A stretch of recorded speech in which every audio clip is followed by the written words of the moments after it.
Hello students. पिछले lecture में जो है हम लोग देखे थे कि किस तरह से स्टोइकियोमेट्री को चेंज करने से इक्विलिब्रियम कांस्टेंट चेंज होता है।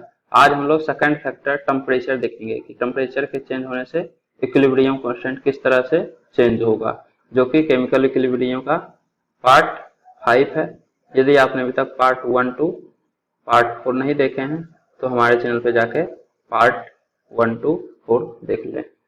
तो ये जो है डिपेंड करता है वेंटॉफ इक्वेशन के अकॉर्डिंग। The dependence of equilibrium constant on temperature is given by Van't Hoff equation. तो किस तरह से इक्विलिब्रियम कांस्टेंट टेम्परेचर पे डिपेंड करता है, ये वेंटॉफ इक्वेशन से फाइंड आउट कर सकते हैं। और आपका वेंटॉफ इक्वेशन ये होता है log k equilibrium 2 upon k equilibrium 1 to the base 10 equal to delta h upon 2.303 r 1 upon T1 minus 1 upon T2, जिसमें से ये एक्चुअली में जब टेम्परेचर T1 है तो इक्विलिब्रियम कांस्टेंट जो है इसको k इक्विलिब्रियम 1 से रिप्रेजेंट कर रहे हैं। जब टेम्परेचर T2 हो जाएगा इंक्रीज या डिक्रीज करने के बाद, तो T2 पे जो k इक्विलिब्रियम है वो k इक्विलिब्रियम 2 से रिप्रेजेंट कर रहे हैं। मतलब T2 टेम्परेचर पे इक्विलिब्रियम कांस्टेंट k इक्विलिब्रियम 2 और T1 टेम्परेचर पे इक्विलिब्रियम कांस्टेंट k इक्विलिब्रियम 1 है। तो आपका ये वेंटॉफ इक्वेशन जो है इससे डिसाइड होगा कि k equilibrium 2 upon k equilibrium 1 का क्या वैल्यू होगा। और डेल्टा एच तो आपको पता ही है, इंथैल्पी ऑफ रिएक्शन। अब अगर इंडोथर्मिक रिएक्शन होगा तो इंडोथर्मिक में डेल्टा एच ग्रेटर देन 0 होता है और एक्सोथर्मिक में डेल्टा एच लेस देन 0 होता है। ऐसा क्यों? तो इंडोथर्मिक में हीट एब्जॉर्ब होता है, तो डेल्टा एच क्या होगा? डेल्टा एच होता है heat final minus heat initial. अब हीट एब्जॉर्ब हुआ तो फाइनली हीट ज्यादा होगा, तो दोनों का डिफरेंस जो है पॉजिटिव आएगा। और अगर एक्सोथर्मिक है मतलब हीट रिलीज होता है, एक्सोथर्मिक रिएक्शन में हीट रिलीज होता है, तो उस केस में हीट फाइनल कम हो जाएगा हीट इनिशियल से, तो ये कम है तो डेल्टा एच लेस देन 0 होगा। और यहाँ पे ये ध्यान रखिए कि k equilibrium 2 upon k equilibrium 1 है, लेकिन यहाँ पहले T1 आता है फिर T2 आता है, मतलब 1 upon T1 minus 1 upon T2, ठीक है। नहीं तो minus delta H upon 2.303 r करना पड़ेगा, तब जाके 1 upon T2 minus 1 upon T1 लिखिएगा। तो ये ध्यान रखिएगा कि वेंटॉफ इक्वेशन में लॉग के केस में तो k equilibrium 2 upon k equilibrium 1 होता है, लेकिन T1 अपॉन T2 में 1 अपॉन T1 पहले आता है फिर माइनस में 1 अपॉन T2 आता है। अब आप खुद ही देख लीजिए कि अगर एंडोथर्मिक रिएक्शन है मतलब डेल्टा एच ग्रेटर देन 0, तो क्या होगा? अगर टेम्परेचर इंक्रीज कीजिएगा तो k इक्विलिब्रियम भी इंक्रीज होगा। डेल्टा एच ग्रेटर देन 0 मतलब ये वाला टर्म पॉजिटिव है, तो 1 upon T1 minus 1 upon T2, तो T2 टेम्परेचर इंक्रीज किए तो 1 अपॉन T2 तो कम होगा 1 अपॉन T1 से। जैसे T2 ग्रेटर देन T1 है तो 1 upon T2 less than 1 upon T1 होगा, मतलब 1 upon T1 greater than 1 upon T2 होगा। तो 1 अपॉन T1 ज्यादा है तो 1 upon T1 minus 1 upon T2 ये पॉजिटिव होगा, मतलब ये पूरा टर्म पॉजिटिव है। तो log this equal to positive, तो ये जो 10 की पावर समथिंग आएगा वो 1 से ज्यादा ही आएगा। इस तरह से log 10 to the base k equilibrium 2 upon k equilibrium 1 ये जो है पॉजिटिव आ रहा है, तो 10 की पावर पॉजिटिव वैल्यू आएगा, तो k equilibrium 2 upon k equilibrium 1 ये जो है 10 की पावर सम पॉजिटिव वैल्यू, तो ये हमेशा ग्रेटर देन 1 होगा, ये हमेशा ग्रेटर देन 1 होगा, मतलब k equilibrium 2 upon k equilibrium 1 का रेशियो जो है 1 से ज्यादा है, मतलब k इक्विलिब्रियम 2 का वैल्यू ज्यादा है k इक्विलिब्रियम 1 से। तो जब टेम्परेचर इंक्रीज होगा तो इक्विलिब्रियम कांस्टेंट बढ़ेगा तभी तो रेशियो जो है ग्रेटर देन 1 होगा, जिसे इनिशियली के इक्विलिब्रियम का वैल्यू कुछ है 5। अब टेम्परेचर इंक्रीज कीजिए तो के इक्विलिब्रियम 5 से ज्यादा होगा, तभी तो ये जो के इक्विलिब्रियम 2 आएगा इसका अपॉन के इक्विलिब्रियम 1 इसका रेशियो 1 से ज्यादा होना चाहिए। अगर 5 से कम हो जाएगा तो रेशियो भी लेस देन 1 हो जाएगा। तो वही है कि इंडोथर्मिक के केस में टेम्परेचर इंक्रीज करते हैं तो के इक्विलिब्रियम इंक्रीज होगा, और वाइस वर्सा भी होगा। मैथमेटिकल इक्वेशन है, अगर टेम्परेचर डिक्रीज करेंगे तो के इक्विलिब्रियम भी डिक्रीज हो जाएगा, क्योंकि टेम्परेचर डिक्रीज कीजिएगा तो ये वाला वैल्यू निगेटिव आ जाएगा और ये पॉजिटिव है तो ओवरऑल निगेटिव आएगा, तो 10 की पावर सम निगेटिव वैल्यू, तो 1/10 की पावर पॉजिटिव वैल्यू आएगा जो कि लेस देन 1 होगा। लेस देन 1 रेशियो आ रहा है मतलब के इक्विलिब्रियम का वैल्यू डिक्रीज हो रहा है। तो अगर इंडोथर्मिक रिएक्शन होता है तो टेम्परेचर इंक्रीज करने के बाद इक्विलिब्रियम बढ़ता है और टेम्परेचर डिक्रीज करने के बाद इक्विलिब्रियम कांस्टेंट घट जाता है, डिक्रीज होता है, वाइस वर्सा। और वही एक्सोथर्मिक रिएक्शन में उल्टा हो जाता है, क्योंकि मैथमेटिकल इक्वेशन है, ये वाला टर्म निगेटिव है तो ये अगर पॉजिटिव होगा तो ओवरऑल निगेटिव हो जाएगा, मतलब टेम्परेचर इंक्रीज कीजिएगा तो ये वाला टर्म तो पॉजिटिव होगा, लेकिन ये तो पहले से ही निगेटिव है क्योंकि डेल्टा एच लेस देन 0 है।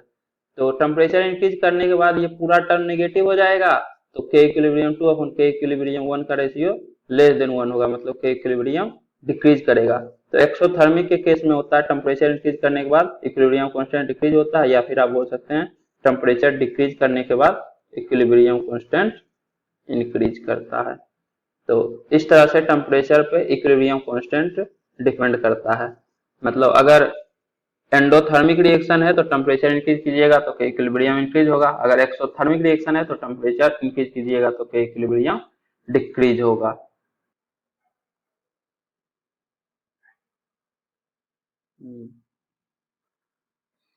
ये वाला फॉर्मूला जो है आप लोग वेंट ऑफ इक्वेशन वाला ध्यान रखिए, इससे आप बता सकते हैं कि क्या होगा टेम्परेचर चेंज करने से इक्विलिब्रियम कांस्टेंट। ठीक है, ये एक्चुअली में जो है ln है, ln K equilibrium 2 upon K equilibrium 1 equal to delta H upon R 1 upon T1 minus 1 upon T2।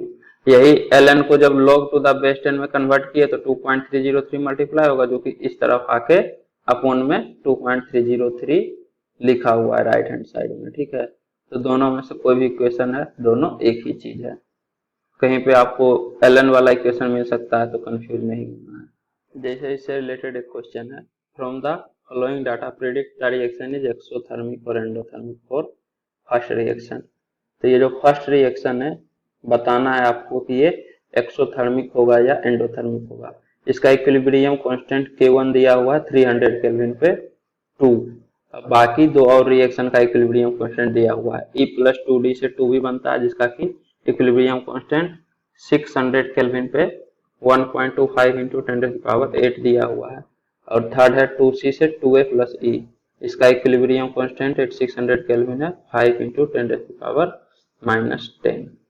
अब फर्स्ट रिएक्शन के बारे में हमको फाइंड आउट करना है, तो सेकेंड और थर्ड से फर्स्ट किस तरह से ऑब्टेन होगा ये आप सोचिए पहले। तो देखिए सेकेंड और थर्ड को जब ऐड कीजिएगा तो ये हो जाएगा E plus 2D plus 2C, इससे 2B plus 2A plus E बनेगा। सेकेंड थर्ड को ऐड करने के बाद आपका रिएक्शन बन रहा है 2D प्लस 2C। E तो कैंसिल आउट हो जाएगा, यहाँ पे E और प्रोडक्ट साइड में यहाँ E आएगा तो कैंसिल आउट हो जाएगा, और इससे 2B प्लस 2A बन रहा है। तो इसका इक्विलिब्रियम कांस्टेंट क्या होगा, जो रिएक्शन सेकेंड और थर्ड के ऐड करने से आ रहा है तो इसका इक्विलिब्रियम कांस्टेंट जो है दोनों को मल्टीप्लाई करने से आएगा। ये हम पिछले लेक्चर में देखे थे, रिएक्शन को यदि ऐड कीजिएगा तो जो नेट रिएक्शन आता है उसका इक्विलिब्रियम कांस्टेंट दोनों के इक्विलिब्रियम कांस्टेंट के मल्टीप्लाई करने के इक्वल होता है, प्रोडक्ट के इक्वल होता है। तो K2 इंटू K3, तो के इक्विलिब्रियम इस रिएक्शन का होगा 600 केल्विन। 600 केल्विन 1.25 इंटू 5 इंटू 10⁻⁻2 ये आ जाएगा 1.25 इंटू 5 इंटू 10⁻⁻2। तो ये जो है 6.25 इंटू 10⁻⁻2। अब जो है इस रिएक्शन का हाफ कर दीजिए, तो हाफ कीजिएगा तो रिएक्शन होगा D प्लस C या फिर C प्लस D बोलिए, कोई फर्क नहीं पड़ता। हाफ करने के बाद 2/2 सब हाफ हो जाएगा, तो C प्लस D इससे A प्लस B बन रहा है। तो जब स्टोइकियोमेट्री को हाफ कीजिएगा तो के इक्विलिब्रियम जो है ये भी पावर n से रेज हो जाता है, मतलब n टाइम्स अगर आप रिएक्शन को मल्टीप्लाई किए तो के इक्विलिब्रियम भी raise to the power n हो जाता है, मतलब इतना की पावर n। n यहाँ पे 1/2 है, 1/2 से मल्टीप्लाई किए तो के इक्विलिब्रियम भी रेज टू द पावर 1/2 हो जाएगा। तो इसका स्क्वायर रूट क्या होगा 2.5 इंटू 10⁻⁻1। तो इस रिएक्शन का इक्विलिब्रियम कांस्टेंट होगा 2.5/10। अब फर्स्ट रिएक्शन आप कैसे ऑब्टेन कीजिएगा, a प्लस बी से c प्लस डी, तो रिएक्शन को रिवर्स करना पड़ेगा। अगर रिवर्स कीजिएगा तो आपका फर्स्ट रिएक्शन आ जाएगा a प्लस बी से c प्लस डी। तो अगर आप रिएक्शन को रिवर्स करते हैं तो इक्विलिब्रियम कांस्टेंट रेसिप्रोकल हो जाता है। ये सब हम पिछले लेक्चर में बता चुके हैं पूरा डिटेल में कि रिएक्शन को ऐड करते हैं तो इक्विलिब्रियम कांस्टेंट क्या होता है, अगर n से मल्टीप्लाई करते हैं रिएक्शन को तो इक्विलिब्रियम क्या होता है, अगर रिवर्स करते हैं तो इक्विलिब्रियम कांस्टेंट रेसिप्रोकल हो जाता है। तो के इक्विलिब्रियम रिवर्स करने के बाद रेसिप्रोकल हो जाएगा इसका, तो ये 10/2.5 आएगा 8600 केल्विन। तो ये जो है 4 आएगा। तो के इक्विलिब्रियम एट 600 केल्विन है 4 और के इक्विलिब्रियम एट 300 केल्विन दिया हुआ है 2। तो जब टेम्परेचर आप इंक्रीज किए तो इक्विलिब्रियम कांस्टेंट भी इंक्रीज हो गया। ये कब होता है, जब एंडोथर्मिक रिएक्शन रहता है। देख लीजिए आप, अगर एंडोथर्मिक रिएक्शन है तो टेम्परेचर इंक्रीज करने के बाद के इक्विलिब्रियम इंक्रीज होगा, मतलब फर्स्ट रिएक्शन जो है वो एंडोथर्मिक रिएक्शन है। अगर के इक्विलिब्रियम जो ये आया है ये लेस देन 2 रहता, मतलब 2 से कम रहता, तो टेम्परेचर इंक्रीज किए तो के इक्विलिब्रियम डिक्रीज हो गया, तो उस केस में एक्सोथर्मिक रिएक्शन कहलाता। यहाँ पे ये एंडोथर्मिक रिएक्शन कहलाएगा। इसके बाद नेक्स्ट क्वेश्चन है, for the reaction AgCN2 aqueous, इससे जो है Ag plus plus 2Cn minus बनता है। इसका Kc दिया हुआ है at 25 degree Celsius is 4 into 10 to the power minus 19। Calculate concentration of Ag plus in solution which was originally 0.1 m KCN and 0.03 m AgNO3। तो सॉल्यूशन जो है originally उसमें 0.1 m KCN है, मतलब कंसंट्रेशन ऑफ Cn माइनस क्या होगा, जो concentration KCN का है वही कंसंट्रेशन Cn माइनस का भी हो जाएगा, तो ये 0.1 m होगा। और कंसंट्रेशन ऑफ Ag प्लस जो है इनिशियली 0.03 m है, क्योंकि 0.03 m AgNO3 का कंसंट्रेशन है, तो Ag प्लस का भी कंसंट्रेशन यही हो जाएगा। अब आपके पास ये रिएक्शन दिया हुआ, ठीक है, तो Ag plus plus 2Cn minus, इससे जो है AgCN2। इस रिएक्शन का Kc क्या होगा, रिएक्शन को रिवर्स किए तो Kc का वैल्यू रेसिप्रोकल हो जाएगा, मतलब इस रिएक्शन का जो है Kc होगा 1/4 into 10 to the power 19। Kc बहुत ही ज्यादा है, बहुत ज्यादा है, मतलब रिएक्शन जो है फॉरवर्ड शिफ्टेड होगा। एक्चुअली में Kc का वैल्यू क्या होगा, concentration of AgCN2 upon concentration of Ag plus into concentration of Cn minus.